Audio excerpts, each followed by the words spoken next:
Newberry.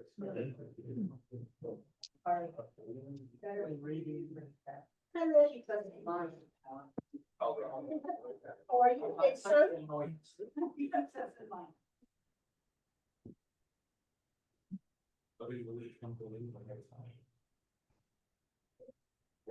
Yo, Newberry here, huh? Oh, no. No, not again.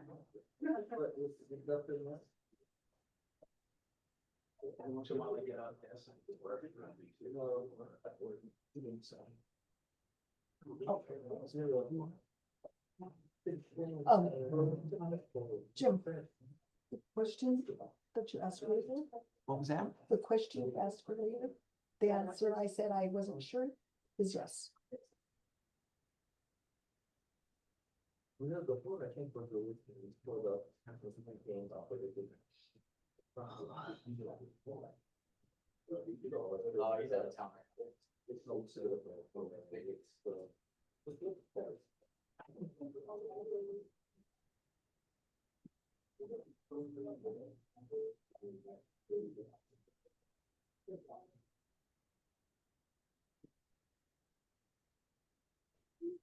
Are you doing Rick? Yeah, I hadn't seen in a while, but I just asked. Actually, I said. "Hi, Bob." Oh, yes. Oh,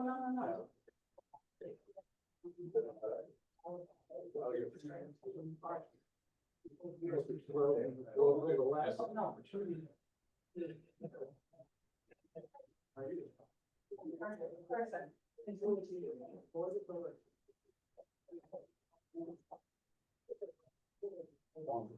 Anybody want water? Debbie, sure, thank you. Rick? You good? No, you want. Okay.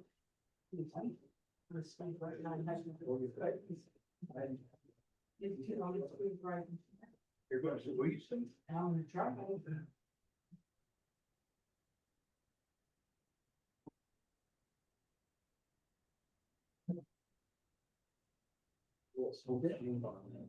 No. That would take. I don't think so. Yeah, sure.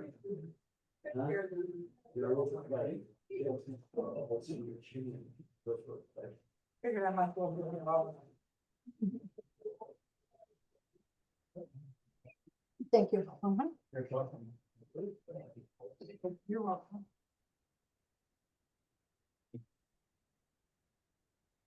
Anybody need water? No, everybody good? That would be great. And that's, and. Want water? Yeah, this, a lot of. Thank you. Thank you. You're welcome. Okay.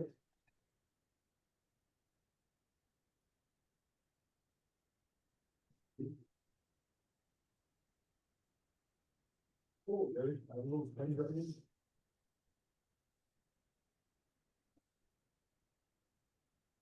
Can I get you to pull that door shut, because that AC's on? Yeah. Thank you. What color? Purple. There's not one, but there's a blue.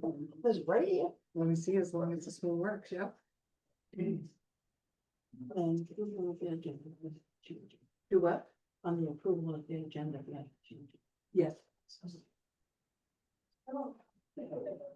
Are you ready? Whenever you are. I have 2 o'clock. You have 2 o'clock? Yes, I have 2 o'clock. Okay, we're gonna call this meeting to order at 2 o'clock.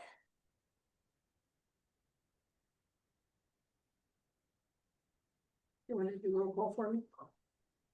Yes, it's not here. Clarissa Moore, Present. Debbie Shields, Present. Gary Yearsley, Present. Lisette Becknell, Present. Ricky Laura. Here. All 4 members are present. And would you Starts with the Pledge of Allegiance. Yes. Please stand. Ready? Begin. I pledge allegiance pledge allegiance to the to the flag of United the United States of America. and to the republic for which it stands, one nation, Under God, indivisible, with liberty and justice for all. Like that. Right. Yeah. It makes it a lot better. Sure does. And that's trying to. Say, huh? Yeah.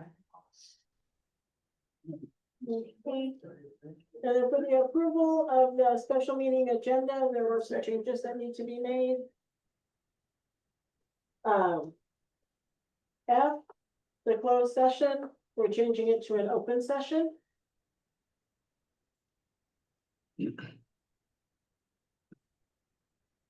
And then the agency negotiator, there's not any negotiations that are going on right now, and the only one who can negotiate for the CSD is the board. So that needs to be stricken. And then the negotiating parties, it's a presentation, it's not a negotiation. This is just to find out facts.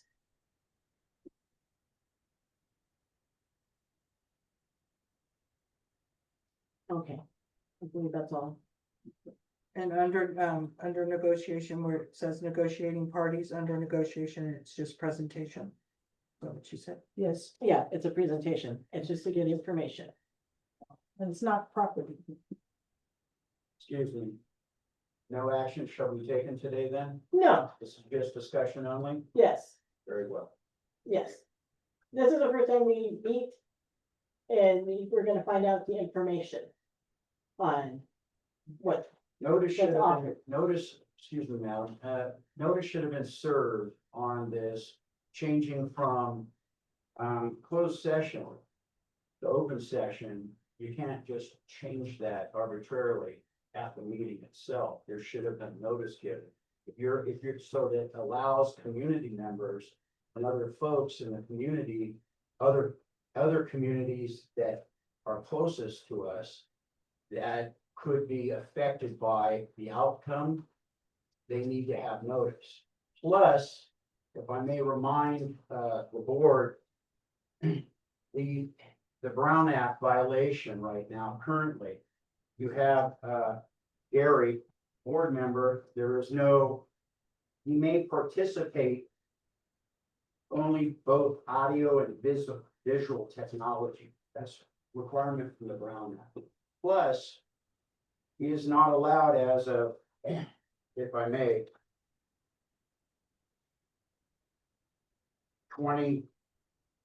2025, all board members with the board allowed to remote appearances by individual board member per AB 2302, effective January 1st, 2025, limits to only 2 allowed. He has surpassed that. He's not allowed. His picture should have been up there by law. He was supposed to be listed on your agenda. Your agenda is wrong. This is a violation of the Brown Act, ladies and gentlemen. This meeting should be canceled. And it should be properly noted. And it should be, and it should be adhered to, because you have extreme consequences in these discussions that the community was not allowed and given proper notification. You cannot take a closed session and then change it to open discussion. Thank you.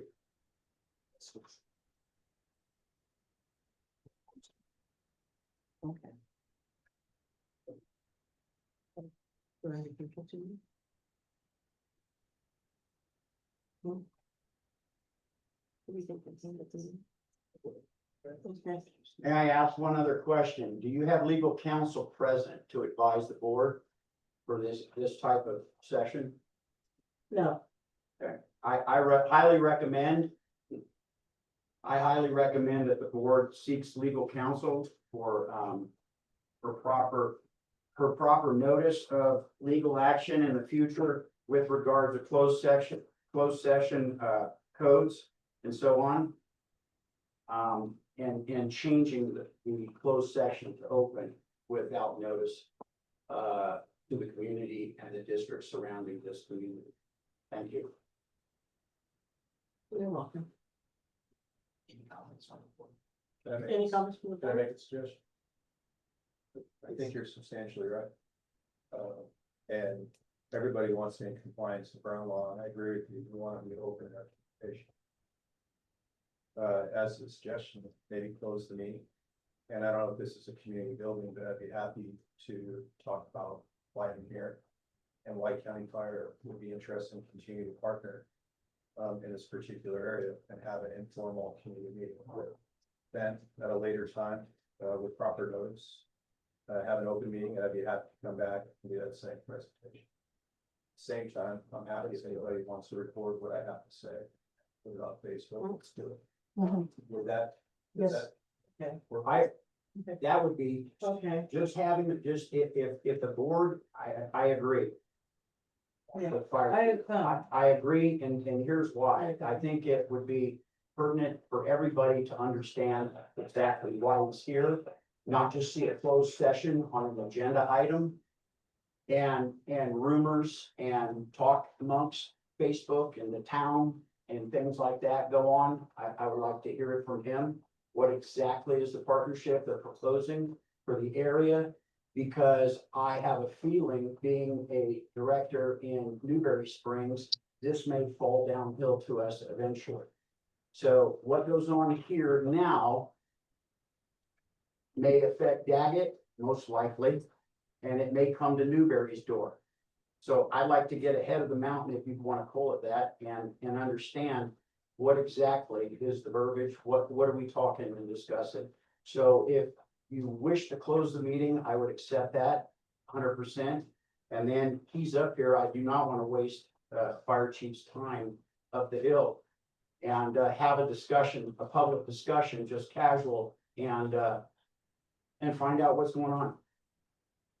Thank you. So the other thing I would advise is, you're here to receive the information. I wouldn't engage in the discussion or ask questions, which can be difficult, but we don't want to violate the Brown Act by creating a meeting. So if it's just an informal discussion, then I would just ask, just retire the audience and just give me a few minutes, half hour or so, just to address the local communities as the county fire chief. I agree. Let's go ahead and. I agree. I have a question. When you do have your next meeting on this, and Facebook is good, but there's probably a lot of people that might not even have computers. And I noticed that you had this meeting on the bulletin board out here, but and maybe is it at Upton's? Where at? Next And to then the there's post a- office. Last case, there's a glass case there that has So it it in is it. on, it's in here. Yeah, we post all the Yeah. meetings each month up here and then up there, and then it's also listed in the, on the Facebook page and in the paper. Yeah, Which Facebook page? The the CSD. The CSD. Yermo Yermo CSD. Mhm. And it's in the paper. May I make a suggestion to the board? So your residents here most likely have children, grandchildren that attend these schools, okay? So what we do at the CSD in Newberry Springs, if we want to get a wider, because as the lady said, you know, not everybody has a computer, cell phone, etc. But they do have children, grandchildren going and attending Silver Valley School District. You can produce a flyer in your office here, run it through the superintendent's office for approval, print out copies. The teachers will distribute them through the classrooms and go home with the backpacks of all the children, inviting the community. And this is a good way to be transparent, if that's our intention, right? Right. To go home to the children so that the parents get notification of the upcoming meetings. And everybody in the community, and I would suggest this room not be used. I would use the gymnasium. building gymnasium next door and be prepared for a whole town to show up, Right, okay? I agree. I think that's what we should do, and then we can send out. Yes, I think you might need the school gym, if you have it that way, But one other thing, I believe this action that you're trying to take today or discuss should be put on a ballot during an election, not done by this board. This is a meeting, Well, information meeting. okay, Yeah, it's just for information. We're not voting on Changed it anything. now. well, they changed it. No, no, no. No, it's always been just a meeting, just information. We haven't even gotten a chance to talk Okay, then. to that's Margie savvy Johnson. It was just to get some information and to see if it was anything that would need to be brought. That if it was anything for the community. Did the board vote to close the meeting so we can open it up, Chief Munsey? And all you have to do is say you want to adjourn. Do I have a motion to adjourn? Do I have a motion to adjourn? I'll Motion, second. The meeting is adjourned at You know, 2:10. all in favor? Oh, all in favor? Aye. Aye. All right. Okay, thank you. I'm gonna stand over here, if that works, so I can talk to everybody. I really appreciate you calling me Chief Munsey, but I go by Dan. And it's very purposeful, is that I never want anything between me and our firefighters, and I don't want anything between me and you. And titles can sometimes be opposing and get between us. You can always call me Chief Munsey, but I always, to our firefighters, I say only if the news media is there. In San Bernardino County, there was the biggest influencer in my life, you know him, his name's Pat Denton. Pat Denton was out here in Newberry Springs, late nineties, early 2000s. And he left Newberry Springs, fire chief, went to Running Springs, and then became our fire chief. And had a very profound impact on me. And one of the things that he taught me is we're a fire family. And so we teach everybody respect, and just like families, we have our crazy aunts, and we got our lunatic uncles. For the most part, and we look forward to acting and engaging as a family. So, but I'm afraid that we probably got off here on the wrong foot, and I'm afraid that's my fault. In that, let me share a story with you on how this meeting came about. Over the years, different communities reach out to us and ask for surplus equipment.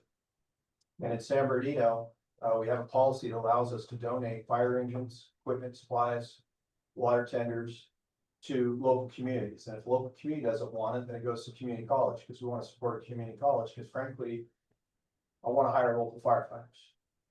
I want to hire people from Orange County. With that, let me go back to me. I'm a high school dropout, and I moved to Joshua Tree, Rockland.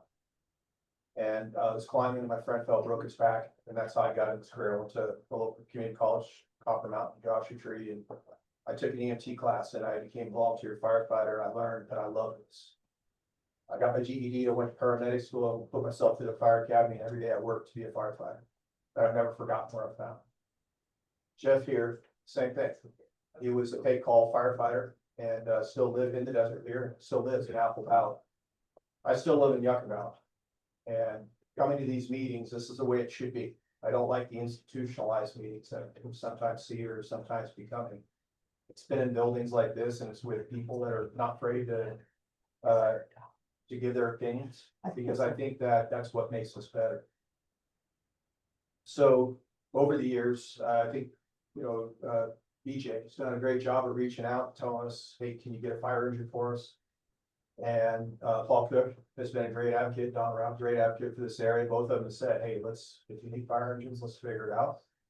And we donated one a couple of years ago. Jim reached out to me recently and said, we're having a hard time keeping our equipment serviced. It's just really hard on the CSD budget to literally fix small things in a fire engine. I like framing discussions a little bit. And when I first started becoming a battalion chief, I became battalion chief in 2009. I used to be pretty embarrassed on what a new fire engine costs, and I would stand up there and I would say, does anybody know what a new fire engine costs? And but it's been interesting to see, the answers over the years, so I'm gonna ask. What's a new fire engine cost in today's dollars? $250,000. 2.5 million. So for a fire truck, which the terminology is correct, with a ladder and a pump, like a big ladder, and a tiller, it's about $2.4 million. Oh, yeah. For a fire engine. And we're talking basic fire engine, 1.2 million. By the way, it takes about 4 years to order fire. In 2009, it was $350,000. And I was embarrassed because back then, that was much more than my house was worth. Now when I look at what it costs us, it's frustrating me as a firefighter, it's frustrating me as a taxpayer. On what we have to pay to make sure that we have safe and reliable equipment, and like any agency, I'm sure you guys saw Palisades eat fire. LA City was beat up because they had 165 engines that were out of service. And that wasn't a surprise to me, because the problem with keeping fire engines in service today is being able to get the parts that you need. Everything's gone to China. President Trump is 100% right in bringing manufacturer back to this country. It is very important to our national security. To that, in some of the associations we belong into, and the National League of Cities, for the example, Fire Districts Association of California, which is a good association for you all to be a long member of, and California Fire Chiefs, we've been advocating on a national level for fire apparatus chassis to be considered important to national security, because our problem is these chassis are being bought up and they go to Amazon or whoever needs these trucks, and they're not available for fire service. These are big problems, they're real problems. So when Jim called me, I wasn't surprised. And I told the same thing to Jim that I've told to other folks in this room, is that, Jim, we're gonna put you on a list for the donation, but we're waiting 4 engines for new fire engines. It may be a long time before I can get you one.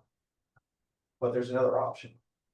And I said, I understand you guys don't have a very big budget. I understand you have other responsibilities than just fire. And here in the CSD, not gonna ask the board members, but what other responsibilities do they have besides fire? Lights, Park and Rec. That's right. And Park that's and called- Rec? Yes, sir. Sometimes there's, in Oh, some it's just the CSDs, there park. could be roads, sometimes it's cemeteries. Sometimes it's water. Also includes Like, yeah, street lighting. street light, yeah. And it's expensive. I frustrates me, I'm an addict for Starbucks. And when I go to Starbucks, my coffee's costing $3.50 and they're paying the person pouring the coffee more than important pair of firefighter or ambulance operators. And then they ask me to tip. I'm anti-tipping in today's world, right? Or I never was before, but it's expensive. To do business. So what I propose to Jim is, how are we better together? Can we be better together? And anybody that knows me in this room and my reputation knows that in between Pat Denton and me, we kind of got off a little sideways on how we're relating to other fire agencies. And frankly, our local community, we have a very unpopular fire tax called FP5. And I think just the mere mention of FP5 scares the crap out of me. As soon as I was elected, or not elected, as soon as I received this job, immediately on the ballot, they were looking to overturn our fire tax. And so that fire tax was tried to repeal 3 times. And I would go around to meetings like this nonstop, and I would explain our budget, how it works. And the answer is, you, the citizens, get to choose on what level of fire protection you want to have in your communities. That is not my choice. That's the fire chief. And what I always committed to our citizens is, I'm gonna give you the very best fire protection that I can with the dollars that you have. That has always been my commitment. So what I did offer to Jim was to come talk to the board, because an option could be that this Yermo joins San Bernardino as a pay call district. And what that effectively could do is obligates the county, us, to maintain the fire stations, to maintain the fire equipment, to make sure that the firefighters have safe turnouts, PPEs, the tools and supplies. But then I said to Jim, you know, I learned from Pat Denton, and he set us straight. but we got sideways. And I could come and I could tell you a lot of words and you can trust me because of my actions over the last 6 years, but what happens when Dan Munsey's gone? And I'm very proud of the men and women that works for us, and I will say that the leadership team is one of the strongest in the nation, and they believe what I believe. However, words are words. If we were to look at supporting Yermo, why couldn't we write a contract together that guarantees this? Why couldn't we write a contract that says you're going to have serviceable fire engines maintained by the district? Why can't we put in the contract that we're going to maintain your fire station so that the lights are always on, the roof's not leaking? Why can't we put in the contract that your firefighters are going to remain local, they call firefighters? Why can't we put in the contract that we're going to continue this community college intern program, which actually we like? I'd rather, I was talking earlier, to Daphne, I said, I'd rather have it Barstow College. Cotton Mountain's great, but we need local colleges out here because we need to hire local folks. Frankly, this is good for the job market. You guys have MCLB out here, you got Porter, they're always hiring firefighters. And guess what? We want to hire local firefighters. Why? Because when shit hits the fan, they're here. If you're hiring people that are driving up from Orange County, when shit hits the fan, they're not here and they can't see the smoke from it. Well, why can't we put that in writing so that it always is like this? And then I said to Jim, it's a good conversation for to introduce this concept under what a potential relationship with Sarah, a formal relationship could look like. What I also told Jim is that it's very important to me that we are local-based fire departments. It's in our mission statement. The mission statement says San Bernardino County will be a premier fire service, and we are. We're nationwide recognized right now as being some of the best firefighters. We're recognized for how innovative we are with the use of technology. We're recognized for how we have paramedics on every fire engine and every fire truck. We're recognized for the tools and equipment that we bring to the job and training to be our firefighter. Be a premier fire department. The second thing says is that we're going to be accountable to a local community. So why can't we put in the contract that it still is branded Yermo Fire? Put our sticker on, put a Yermo Fire, and then why can't we put in the contract that we're going to continue to relate with CSD? And we're going to allow them to have input on these decisions to make and report back to them and say, what we say, we're now going to prove to you with the metrics we show. Why can't I give you a report every single month that shows you that your fire engine's in service? Why can't I give you a report every month that shows how many calls you responded on where they went? Nobody wants the Yermo fire engine to be gone from Yermo all the time, right? We need to hear. Why can't we do those things in writing so that it assures the local community that they're getting dollars? Now, why would I want to do this? Real simple. Raise your hand if you think there's enough firefighters in this desert. There's not. And as you travel the 15 and 40 freeway, there's some huge gaps. You get in a car wreck, it can be up to an hour before somebody shows up. We got to fix that. I don't have money to fix it here in the North Desert. Let me explain to you why. First off, we're divided in geographical zones. We call this the North Desert. To us, the North Desert is from the top of the pass to Oak Hills, all the way out to Toronto, then all the way out basically to Baker. And anything above Needles is the North Desert. That North Desert zone, South Desert zone would be Needles and below, all the way down to Parker and all the way back to the Morongo Basin. We have our mountain service zones. You can imagine where the mountain service zone is. And then we have a West Valley, East Valley service zone. The money raised in that zone has to be spent in that zone. I can't take money from Fontana and spend it here. And I can't take money from here and spend it in the mountains. So here in the North Desert, we just don't have a lot of property tax. And that's how we're primary funded. We're FP5.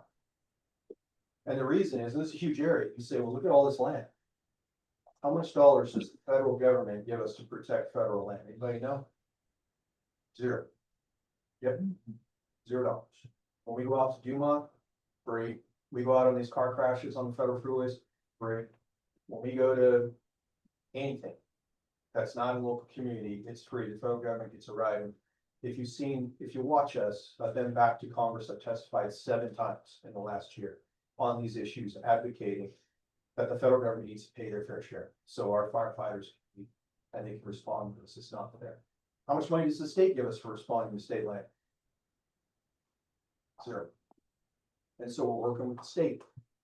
At the end of the day, though, the reality is San Bernardino County is unique.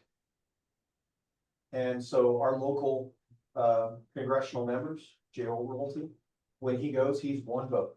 And so when he brings a bill forward that says you should pay for federal land, he's missing a whole bunch more votes that he needs to get. It's not gonna happen. Where we have been successful is getting appropriation grants from the federal government to provide for infrastructure. Because that is just something we've just been able to do. We've gotten close to, I think, $37 million over the last few years to support different operations. Because we're a bigger agency, when we walk in, we have the trust and credibility. It's why they keep calling us to testify. We have the relationships. So here in the North Desert, how are we gonna get ahead? And it's not by paid fire stations. You can't. Now, I just gave you the cost of a fire truck, 2.5, 2.4 million. A paid fire station is very expensive. And it's not so much the employee costs, it's the liabilities, it's the wear and tear, it's the fuels, it's supply. The lawsuits that go on are ridiculous. People will sue us for everything. But there's not enough money. Because here we have Harvard. How many houses are in Harvard? Anybody know? How many property parcels are here in Yermo? Total parcels even vacant. Does anybody know? 590. 590 parcels. You're not getting ahead with property tax. You're not getting ahead with FP5. But where we can get ahead is by partnering with Yermo, working heavily on training their firefighters, by ensuring that they have equipment, building redundancy into the system. We don't just need 2 firefighters on a day. If those 2 firefighters are on the day, you know what we need is the ability to send a page out and get 8 more to live in the local community coming back up to second grade. And as we start adding the ability to respond to multiple calls, now the advantage to me is that I can send that Yermo fire engine out to calls in and around this area, out on the freeway. In today's world, without MCLB, without Fort Irwin, without Newberry and Daggett, I mean, how far do you guys go out on the 15? How far are you willing to go?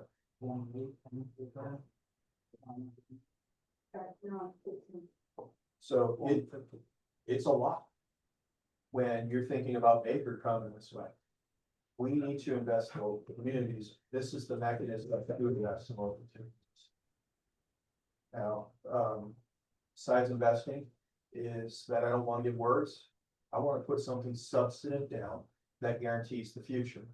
I hate to say it, but I think we need to protect ourselves from ourselves. We need to make sure that this is a locally controlled fire department, supported by the county and San Bernardino. And the support is apparatus, training, tools and equipment, supplies, fire station maintenance. Where the support is hiring and developing the workforce. And I think here in Yermo, we're going to get people that want to volunteer. I guarantee it. There's tons of soldiers here that are very bored. And if we can give them that career pathway, every soldier, did you know there's something called, in the Marine Corps, oh gosh, what do they call it? It's called, well, the light thing to call it is soldier transition program. Do you know the federal government will pay an enlisted soldier the last 6 months to come to work and to learn skills? So how do we create that training there? And the Silver Valley Alliance has done a good job, but how do we create that training there where we can grab some of those soldiers and bring them in and work? How do we build that partnership with Barstow Community College, that we have students in and around this area that are coming here? We build a very strong training environment together. And in that, we start having the redundancy. So why am I here and why are we here today? It's not because we're going to go in there and give a contract to the CSD. I don't have a contract. I couldn't tell you what it's going to look like. I do know this. I looked at the budget. I wonder how much money the CSD has. Does anybody know what their annual budget is? 100,000. What? It was a little higher, but not much. So how do we do this? And there needs to be some, and it could be, if it's a contract, you pay us a certain amount of money. And we partner, we ensure you guys have the apparatus, you have the station, we pay the utilities, we provide a chief officer that's coming out, we provide the training. How do we do this? And so there's different ways to do this. And it could be a permanent division of property tax. It could be just an annual guaranteed contract, you have to pay this much. Or it could be that you look at the parcel tax that we have, popular one. Somebody said the parcel should go to a vote of the people. Doesn't matter to me. What I care about is trust and transparency, and I think that's a very transparent way, but I also know that a vote is very expensive. How do we do this in community? It's a community discussion, community decision. So I'm gonna talk about what FP5 is and what it's not, because there's a lot of rumors out there. First, it's a local decision whether you're gonna pay it or not mine. It could be how the CSD wants to pay for fire service moving forward. The current cost of FP5 is $177.01 per year. So if I take my calculator out, and it's 596 parcels times 177.01, that's $94,877. That could allow the board to continue to have all the money for the CSD, continue to provide for the Parks and Recreation and the streetlights. It gives them more operating pepper, and it gives us some skin in the game. Now that FP5, people will say it goes up 3% a year, and damn near always it does. There's only been 2 years in the last, well, I think it was passed in 2006. I was gonna say 7. 2006, only twice has it not gone up at all, only twice. With inflation, it's probably gonna continue to go up. And every time at $177, you're looking at it going up about $6.5, $7.5 per year. There's that possibility. So is it a lot of money? It is. It's a lot of money for fixed income. One thing I believe in, and I'm in an apolitical office, but I think you can guess where I voted, is that I believe in strong military, and I believe in having excellent public safety. Sometimes you gotta invest in that. That is a localness. So that's the information that the CSD had asked me to get in closed session.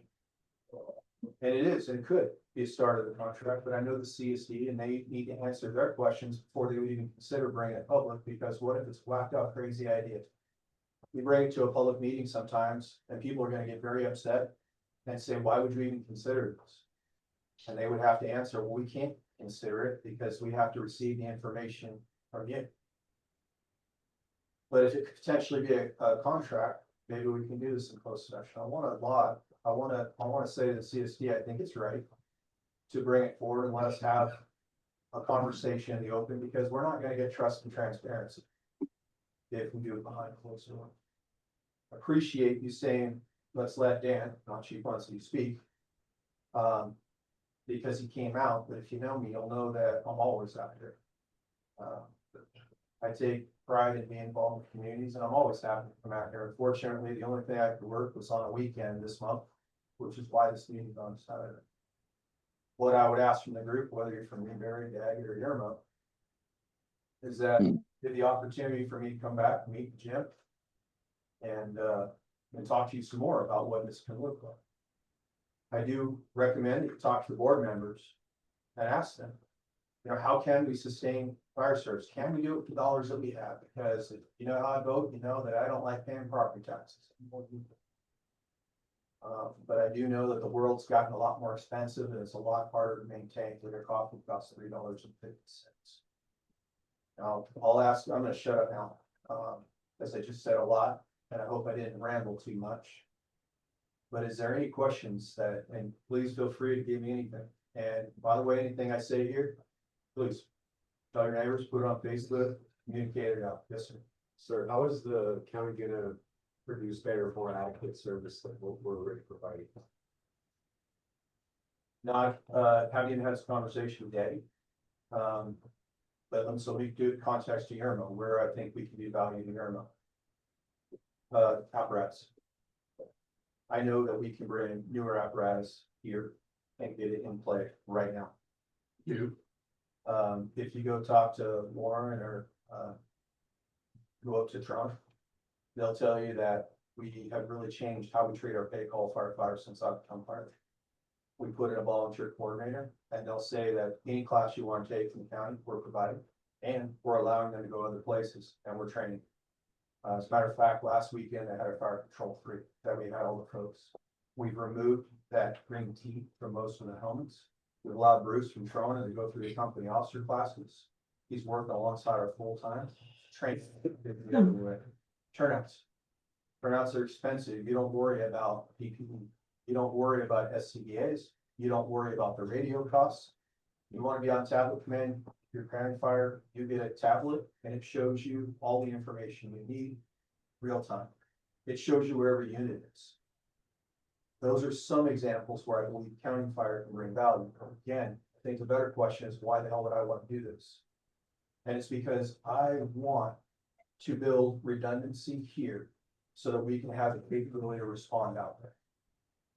We are actively applying for federal grants and state grants to try to staff Harvard again. And you can say, why did, Daphne asked me today, why don't you just staff Harvard? I'll tell you why. And how many houses are in Harvard compared to Yermo? Not many. It tends to be a elderly population out there, younger here because of Barstow and people are working. And if I hire for Harvard, well, then I'm gonna steal from you. I'm gonna steal from that. Because there's only so many people. You guys would all want more employees. I think the only way we do this is together. And I think that this college program is something I want to be involved in. I want to figure out how to do this. I want to figure out how to grab the soldiers. I want to figure out how we do this together. There's a chance that I get a federal government. We apply for the SAFER grant. And if we get a SAFER grant, it only pays for firefighters. But I'm gonna look at how can we shift some more staff to staff harder full-time to put a paramedic out there. But that wouldn't mean if I did that, that this Yermo fire station would go away. That is in writing. We do a contract. It's through LAFCO. Because we need to supplement the full-time with pay. Well, we have to. We need to create the ability, a career pathway for a local kid, local adult, to become a pay call, get the training, become firefighter 1, become firefighter 2. We pay for our folks to go to paramedic school so they can go do a full-time job. That's what we need. One quick question.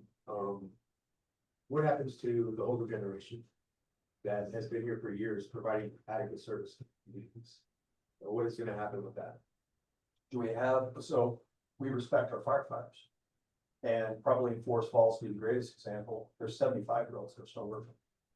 Now, we work with them to make sure they have tools and equipment. We make sure that they understand where they should be operating and not. But that's really important to us, that if somebody wants to volunteer, we're gonna create these conditions. We also have different programs. If somebody did not want to be a paid call, we have a fire report program that allows the local citizens, we give them training more basic, not to be a firefighter, not public safety, but to be able to respond quickly to calls, to be able to start first aid, to be able to call in, give us directions. Sometimes we get lost, and you're gonna get lost with college students because they don't know this area like you guys do. But there's different pathways that this can happen. We're not here, and so again, I'm talking Yermo. I have never talked to BJ, other than saying, BJ, we could do this. That's a decision of the local community. If you want to talk to your board about it, you can. I think it's just more preemptive, thinking, you know. I want to give you your answers. Yeah, so, Appreciate that. so in context, if there was a relationship, Daggett, CSD were to ask me that, or assistance of Daggett, I would say exactly what we said. Is that we're here to make you better, and if we could just hire everybody under 25, that'd be great. How many 25-year-olds do we have here? Well, they're already working, right? We want to make sure that we're supporting the local community, and that we give them safe equipment, that we give them safe training, and that we create the interoperability between our agency and in this case, Yermo. Okay, so I'm not gonna take questions from the board just because I don't want more than, just don't think it's a good idea. Okay, Okay, I just wanted you to explain something to everybody, that's all. Our property taxes, how would be affected if you guys would come through this? so, yes, As the word is. the Howard Jarvis Act, I'm a Yeah. homeowner too, so. yeah, Howard Jarvis Act, capped property tax at 1%. And I cannot go and increase the property tax. Yeah. The property tax you pay is the property tax you pay. I'll get there. Matt, right? Mike, damn, sorry, Mike. I got two brother-in-laws. Okay, One's Chief Matt. Munsey.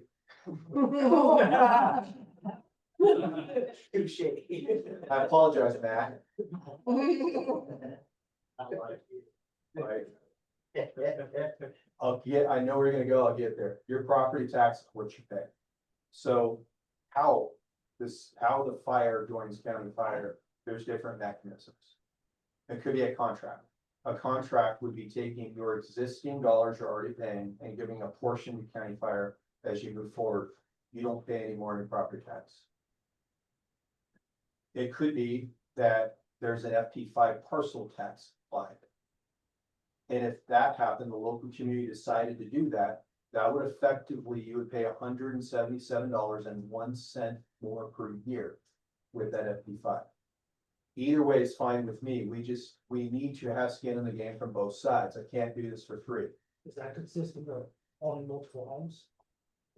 Yes, It's gonna be per each home. parcel, each parcel would pay $177.01. It doesn't matter if, now this is a community decided FP5. It doesn't matter if it's a vacant lot. It doesn't matter if it's a 26 floor high rise. It's always $177.01. Now, if it is vacant lots, what you have the ability to do is go to the tax assessor and combine the lots together. And if you combine the lots together, now you only pay it once. If you have houses on your lots and you combine parcels, that may be something you don't want to do. Because then you would have to again divide it when you go to sell. But there are ways that you can work with the tax collector, but I'll make it very clear. Any lot that's owned, any parcel, it's $177.01. Every year.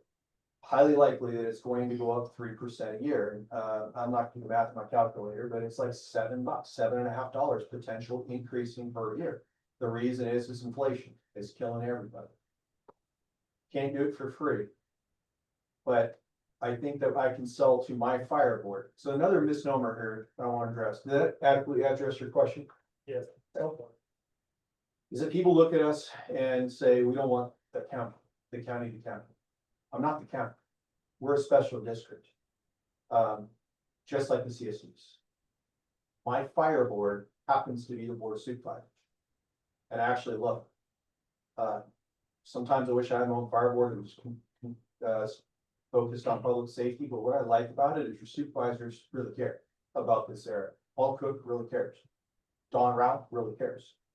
And so they're willing to contribute to us as we continue our partnerships. And that's been beneficial. So when I go to them and say, I can't provide services for $94,000 for paid call. Now, when I say paid call, that means we're going to pay our paid call firefighters per hour that they work. And I'm going to look to hire a lot of them in this area. I'm going to look to create programs where we can build up and get people trained. That's expensive. It's gonna cost me more than $100,000. The value is when we build the redundancy and we're able to send resources out on the 15 and 40 to protect these unprotected areas better. Yes, Mike. Since you mentioned safety, I would like to bring up something that since you have the ear of the board down the hill, I'd like to bring a concern that I have that's been going on in Newberry. We have a elementary school that has chromium-6 going through. We have children that can't drink water. We are designated by the county as a disadvantaged community. I find this hard to swallow that we have children going to this elementary, not to mention our fire station next door on the property that we lease from the Silver Valley School District as chromium-6.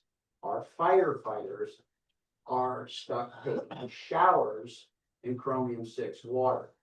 And I find that appalling and very disturbing. And I would like to have conversations with Don Rao directly because this needs to be changed.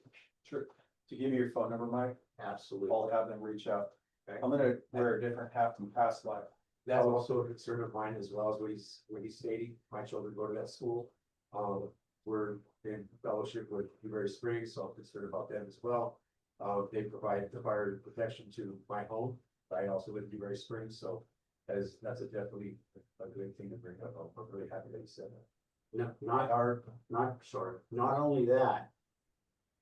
Doing some checking this past week, we have filed a, public records request for testing.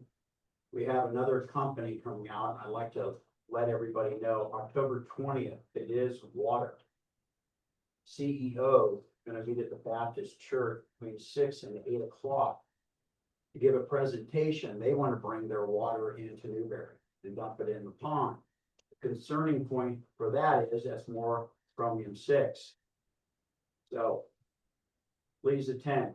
If you need any kind of information, contact the Newberry Springs CSD. Kayleen Van Eck is our general manager. We are very concerned with the children over there because they're taking in bottled water. However, the water that they're spraying on the grass, playground, children, administrators are in contact with chromium 6. It's unacceptable. And we really need to have the county board of supervisors address this. Soon. So, I will take these concerns and give them to Supervisor Rao. Appreciate that. You're kind of, Blake, you're kind of screwing me a little bit with this. Here's why. Sorry. Supervisor Rao knows that I was elected to my local water board for 11 years, and she's gonna ask me to explain all this. So now I gotta explain this. So I'm gonna wear my other hat, and I was elected until 6 years ago when I became the fire chief. I stepped off the board. I was the president of the board. At our fire station here is a sign on the door that says do not drink water. But it doesn't say do not take a shower. And the reason is there's permissible levels for doing different activities. And so, and there's also the State Water Quality Control Board. And this is a very powerful board. And if you have concerns, you should reach out to the State Water Quality Control Board and ask them to send a representative out so you can address these concerns. One thing that Supervisor Rao is going to ask me, maybe she probably already knows the answer, but for me, who owns the water? Is it a county water system out here? Mojave Water District. The Milwaukee Water District is the purveyor of water. There's an actual somebody that is in charge of the pumps. Are you all in well water? Well water. Okay, so the Mojave Water would maintain this base as part of adjudication for it. Yermo is Liberty. That's who we have. Okay, so if you're directly pumping the water out of the ground, you need to know if your water is safe or not. And so having the testing is the right thing to do from a lab, professional lab. The second thing to do is to look at those results and see what is in permissible levels or not. The state of California has some of the lowest permissible levels in the nation because California is very restricted, as you can imagine. Some of the solutions for that could be treating the water, which is very expensive. Another solution is dilution. And so diluting with good quality water at higher levels essentially lowers those levels. Those are all solutions. To the board of supervisors, they're gonna probably say, what would you like us to do about this? This is your ground faucet. So what is the ask from the community? Maybe something might be, you guys want to figure out. And for you, if you haven't done it, you guys probably have done this, is to request a report. And the report says, what do we have in all of our 4 communities here? Where is it bad? Where is it good? And what are our solutions? And so then it gives the opportunity for the community to weigh in on what solutions are best for the community. That would be something I would ask for. I will take this back and I will, with your permission, and I'll ask Don Rao to reach out. Thank you. Let's go here. Mr. One Smith. question is, filling. So Yermo, Billy? yeah, Yermo, Newberry, Daggett, we don't bill locals when we run calls. Would that change if this were to take place? No, we don't send bills. Now, if you get the desert ambulance comes out, they'll give you a bill to transport the patient. If, we have our own ambulances, they're in the mountains, and, Hesperia has some feeling right with. We would give you a bill to transport just like they would. But our fire engines responding to calls, they don't. We do have a county policy that allows us to charge out of county residents. And I'm all about that, because frankly, how many cars travel on the 15 freeway per day? Right now, Way too many. 7,500. How many of them live here? 3. So we should be charging out of county residents to support the local community, because it's your dollars that are going out there to provide service. My commitment, county fire's commitment is we don't charge for that. That's just. My question's to Chief Frank Bill. And Chief, I don't mean this in any demeaning way at all. You know, I sat over there as the fire chief for 8 years. I know that. Okay, how many firefighters do you have here within a 10-mile radius right now? And I drive by this fire station every day. None. How many firefighters total do you have On the books? on the book?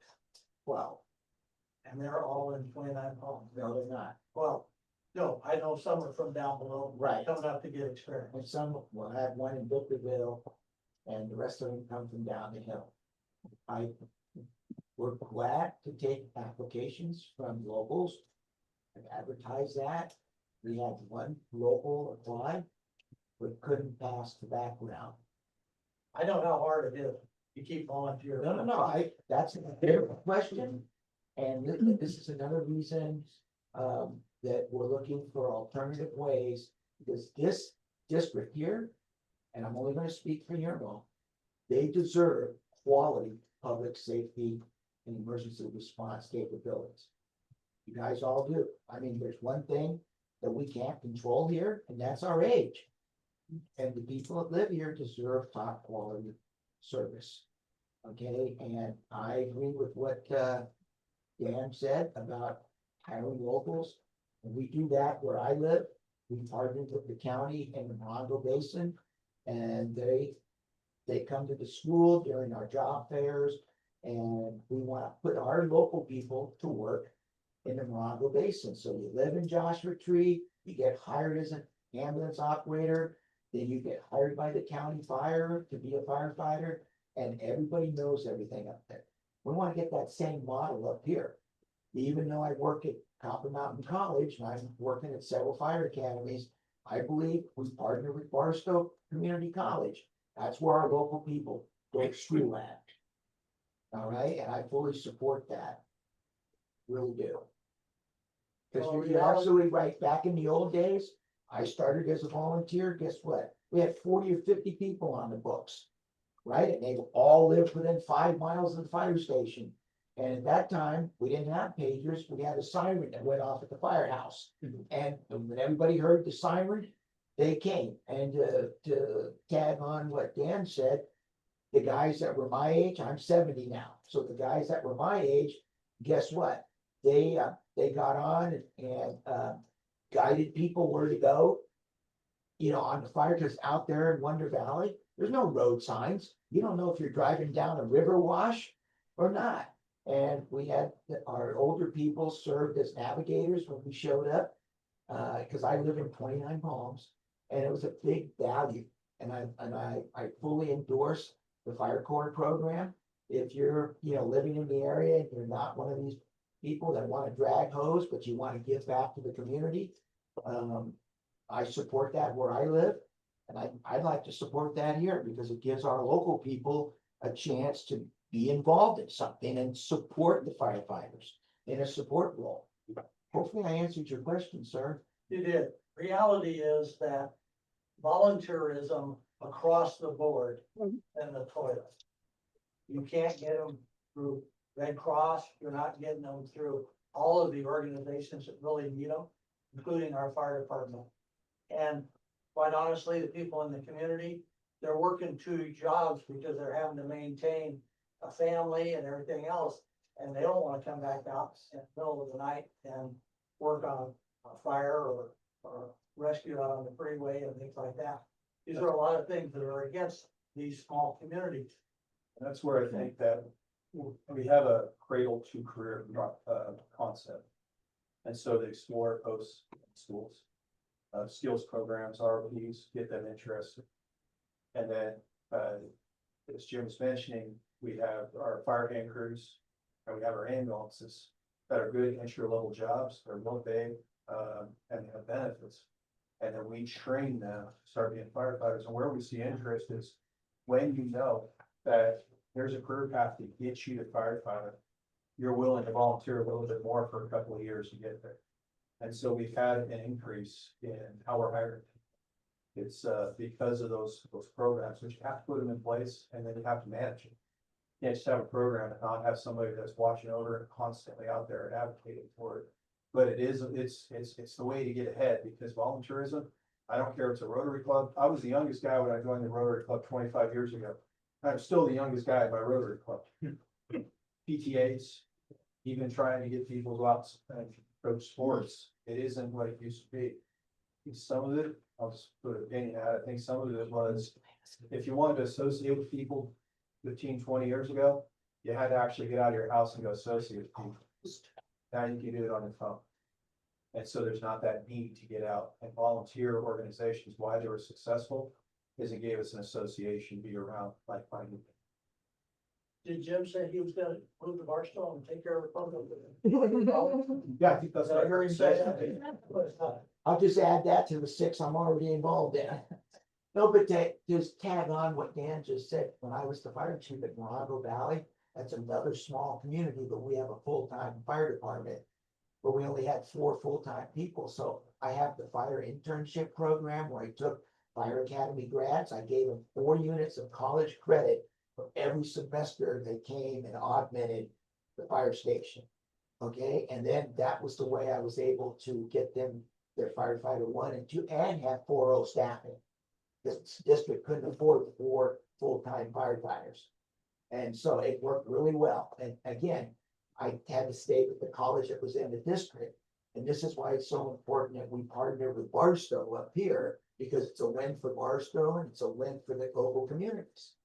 There's several ways to help get people, but you're right. You know, back when I was growing up, dad only worked. Now, dad has to work, mom has to work, and you gotta put your 2 kids to work.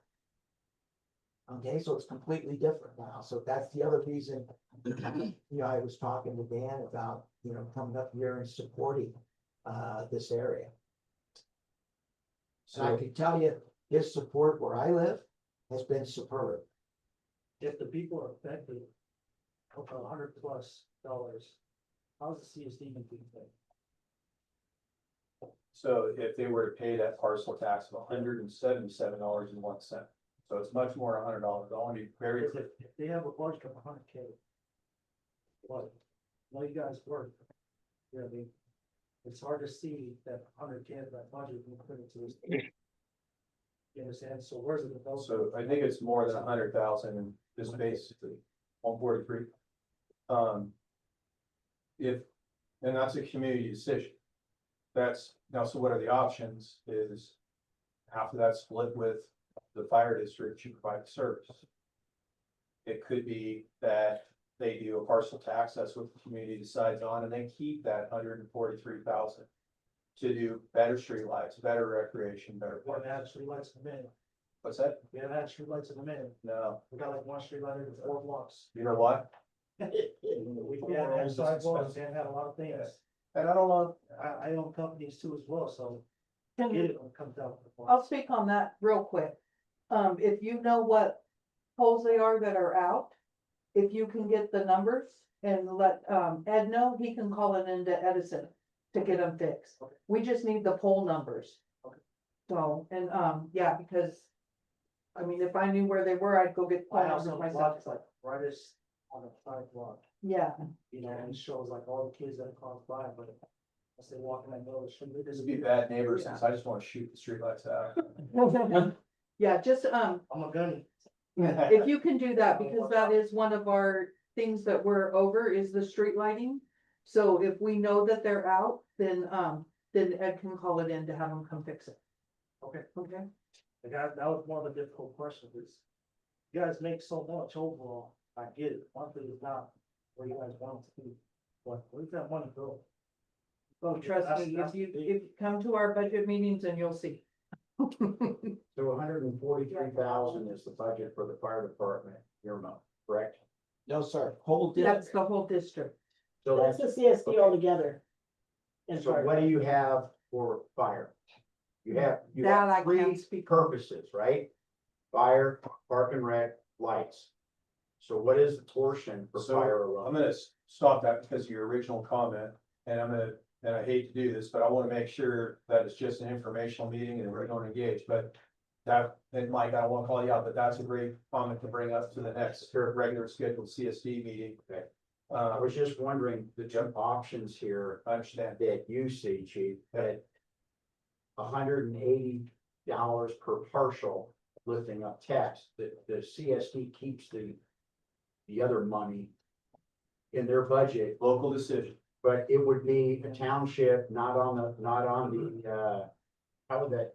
So the ballot's an expensive proposition, correct? We agree? Okay. So it would be the town voting along with giving input to the board, I would say at the next meeting or down the line. When you have a decision and then it goes into closed section to vote or public vote. To raise the property taxes, that way it brings in county fire to take care of calls and everything. What happens to so then the volunteers are eliminated from Yermo, or you bring in, paid No, in that case? no, I don't have enough money to put a paid fire station here. If I did, it'd be in Harvard right now, because that is our jurisdiction. Okay. It's very important to me that we build strong paid call firefighter programs here. Okay, Yes, we can do it volunteer, but I like the idea of trying to compensate people for their time. It's the least that I feel we should do, and here's another reason. That's that if you're injured as a volunteer, and say you break your femur, say you need surgery, now you can't do your regular job. You broke it as a firefighter, as a volunteer, and you go to workers' comp, how much is workers' comp gonna give you? $0. And now you can't work your regular job, so I believe in compensating, because now you at least get that $20+ an hour on that. Is that not true? No, Okay, I'm sorry, I don't know. Pay for everything. Oh, no, then they'll pay for your medical treatment. Yeah, they'll pay for everything. But if you were a volunteer for free, like you don't have a salary, they'll pay for all your treatment. Thank you for that clarification. But when you can't work your day job, they're not gonna pay you. This is my day job, so. So then you're gonna be compensated at your daily rate. But if you're a volunteer, true volunteer, not paid, then the workers' comp say, well, you're gonna get the same amount that you made $0. If you make as a fire chief, 20 some odd dollars, I don't know, you're gonna get paid as a fire chief. So what I'm saying is a true volunteer, sometimes it's harder for us to take care of our members. So we like paid call. Now, we do have a volunteer program, Mount Baldy firefighters. And as a matter of fact, you probably aren't familiar with Mount Baldy, but I'll explain it. Mount Baldy has a firefighter association. We have an agreement with the Mount Baldy Firefighter Association. The agreement is, we take care of the fire station. And by the way, we just got it for $10 million to improve that station. We give them fire apparatus.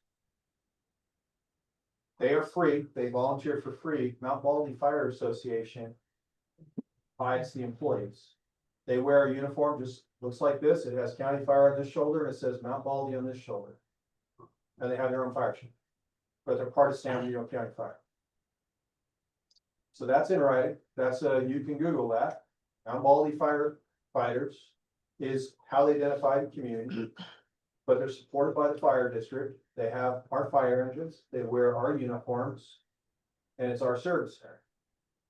But they've still maintained that local identity. And I think that's a great model of what could happen here to do that.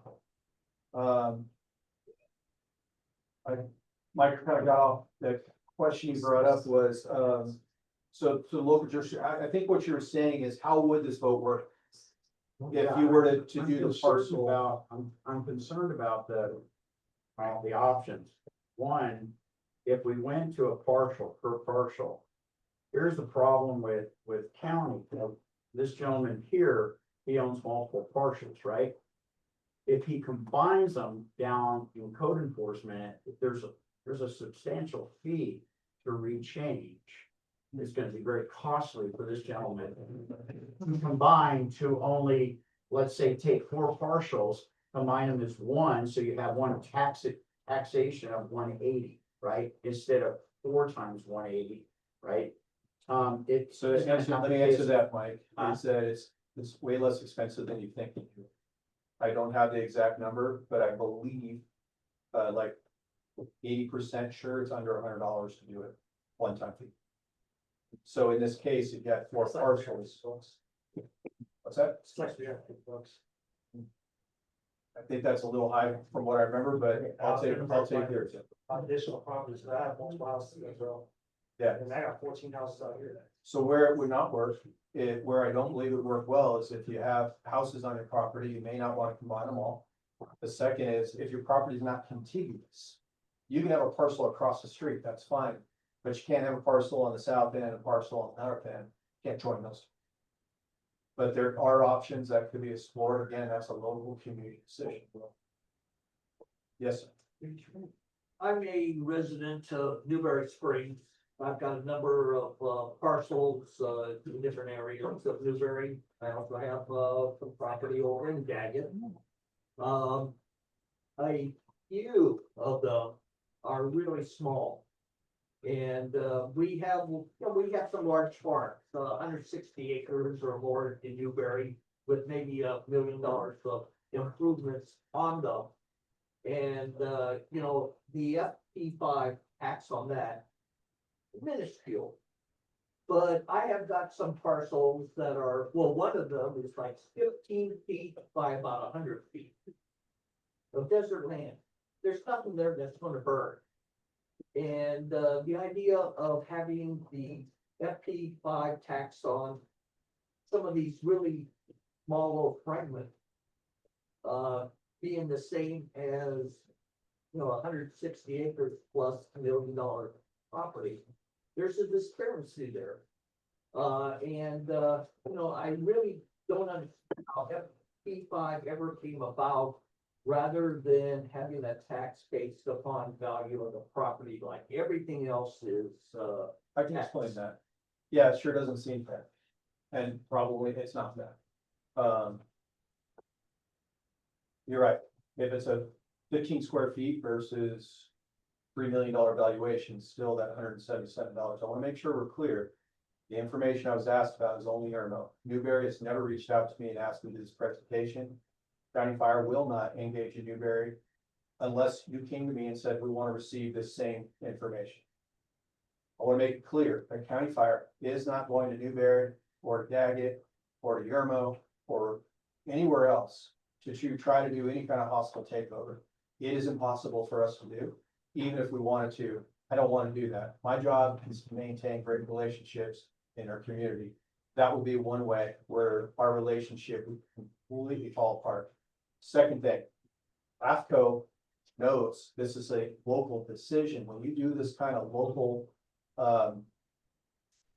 contract or annexation, they're going to require that every single parcel owner and voter in the district is notified. Period. And you're going to say no. So why would I ever do that? So that's Newberry. But let me answer your question about how FP5 came about. It came about in Hellendale. And in Hellendale in 2004 and 5-ish, the community wanted paramedics. They said we're 25 minutes from Victorville. And if there's a train, as you know, there's a train that goes right outside of Hellendale. If there's a train now, you can wait another 10 minutes. We need to have paramedics inside Hellendale. And so they placed FP5 on the ballot. They looked and said, how can we raise enough money for paramedics? So they found out the cost. And then they said, how are we going to do this? Are we going to apply this based on how many houses, type of occupancy, how big the house is, square footage? And when they do it, most of Hellendale And I didn't say Silver Lakes, I said Hellendale as a whole. Most of it is parcels. And they determined, and this is what the community determined, is that a lot of those parcels were owned by absentee landowners. People that were speculating in their desert, that were just holding on to this property. And because they were holding on to it, it was never being developed, and there never was any property tax that the CSD could use. So the community decided, let's do a parcel tax on every single parcel, regardless if it's 25 acres, 160 acres, or 15 by 100. And regardless whether it has a house on there, apartment building, or commercial, it does not matter. Every single parcel is going to be taxed this much money. And that brought in enough money so that they can get paramedics in their community. That's how it came around. It was a local decision. Now, FP5 has been expanded across San Bernardino. And it's a mechanism to raise the funding. There's other mechanisms that we haven't talked about. You guys could always do a local tax. That's a local decision. That's not a fire chief decision. I'm wanting to provide the best fire protection that I can to our communities with the dollars we have. The best. But it's up to you what level of funding that you want to give to your fire departments. In Newberry, you could raise a special tax if you wanted to. You can put it out to vote, 2/3 vote, and you can raise taxes to support Newberry Springs, and you can get that more money. That's your choice. The same thing in Europe. They absolutely could go out for a property tax of some sort. And they could say, this is what the money's gonna go for. That's a special tax. You have to say what the money's gonna be used for. It's a 2/3 vote. Or they can do a general tax. The general tax is the CSD needs more money. It's gonna be used for CSD things. And that's a 50+1 vote. Okay, again, that's the state of California. That's the law. That's a local decision. As a fire chief, I'm gonna provide the best service that I can. I'm gonna work with local communities. I've been out of the loop on this for quite a few years. Has the Red Robin group dissipated? Red Brennan, Red Brennan, Brennan. Yeah, Red Brennan, trust me. Yeah, I know. How much do you know it? No, so we engage pretty heavily with Red Brennan and work well with them. In the past, they've tried to repeal 3 times, and it's failed. Right now, we're working very closely with the community of Redwood, and we found some very common things that we're working on. What we're working on is creating a large community fuel breaks together. And working with one of the principal members on how do we do great community good together. They're interested in forming a community insurance collective. And we're interested in helping them solve that problem. That's not a fire problem, but you know what? We're going to partner with you. We're trying to make their community safe from wildfire. So we have our fuel crews out there and we're working alongside them. They're still around. You can still go to the website. You can donate to them. Absolutely. And you can call and talk to Tom Murphy, who is their principal. Tom's a great guy. The only thing I always point out to Tom is he lives in Oceanside. And it's always weird when it comes to community meetings, like, but they're there and we're working well together. I like your questions. Keep going. Yes, sir. Wait. When it comes to bringing people in, to what level of training or certifications would these individuals receive to serve the community itself? Would it be stuck at the bare minimum of training that they need, or would it go beyond past that? Yeah, so I give an example, Bruce Groves up in Toronto. Bruce has gone straight up through the company officer series. And it's been attending all those classes. We pay to attend those classes. We pay a fee for those classes. So as a pay qualifier for us, if you want to go take heavy rescue training, if you want to go take hazmat training, if it's paid, we pay for it out of our budget. We encourage that level of education. To become a paid call firefighter, it's 18 years old. You have to pass the background because frankly, we're going into people's houses at the worst moment of their life. So we need to make sure that these are good quality people and you have to have Class C driver's license. We will provide you with the initial training. You can ride out the fire engine, you can assist with basic stuff, but you're not going to go into that fire environment until you receive that level of training where we can mitigate the risk and make sure that you can operate safely. When I know that you can operate safely, that's when we allow you to start, working as a public safety. But if you want to take auto extrication, we'll pay for that class. If you want to take, fire control, any, ARF, aircraft rescue, we're gonna pay for that class, yes, definitely. So your PCS now to be a captain? Yes, Oh, yeah, we have. I know they took that away. Yeah, wasn't me. And again, I come after Pat Denon was the one that I modeled. And when I was paid call, I wanted to be a captain. And we had a process of do that. So Bruce, he's got a ways to go, but man, I'll tell you, he's been all over it, trying to progress up. And we want to see captains in our stations.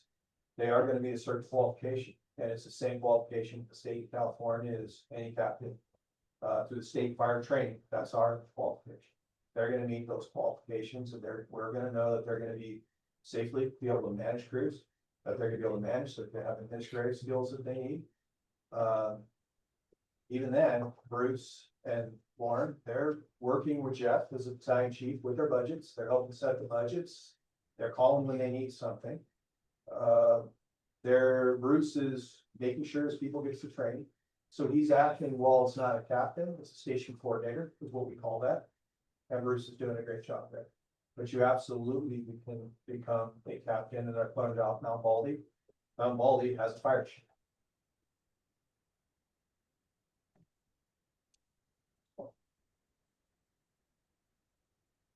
Well, I appreciate the opportunity to come up, and I'll leave my cell phone number. Jeff will leave his. If you have any questions, happy to. If the board would ever like me to come back to a different style meeting, whether it's community meeting or to an open session, I'll coordinate with Jim. Unfortunately, most of my time is tied up Monday through Friday through the new year. But I'm absolutely happy to come out on a Saturday, Sunday, after hours, after 6. Jeff said if I bring him up here again, he'll buy pizza for everybody. Saturday's probably better anyway, because people are off work. Yeah.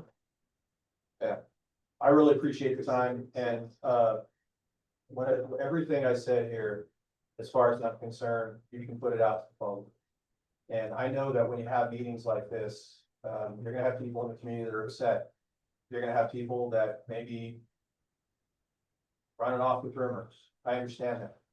But what I would appreciate is you've been here with me, you've had the opportunity to hear me, and you've had the opportunity to ask questions. If you see something out of the public that isn't lining up with what I'm saying, please do defend me, because I'm not here to create any enemies. I'm not here to cause controversy in the community. I'm here to speak straight, to be transparent. And if we do any kind of agreement, it's going to be in writing that is very beneficial to your communities. And it's very clear what our responsibility is to support this. That is my commitment. There's nothing in between. Thank you, guys. I appreciate it. Thank you.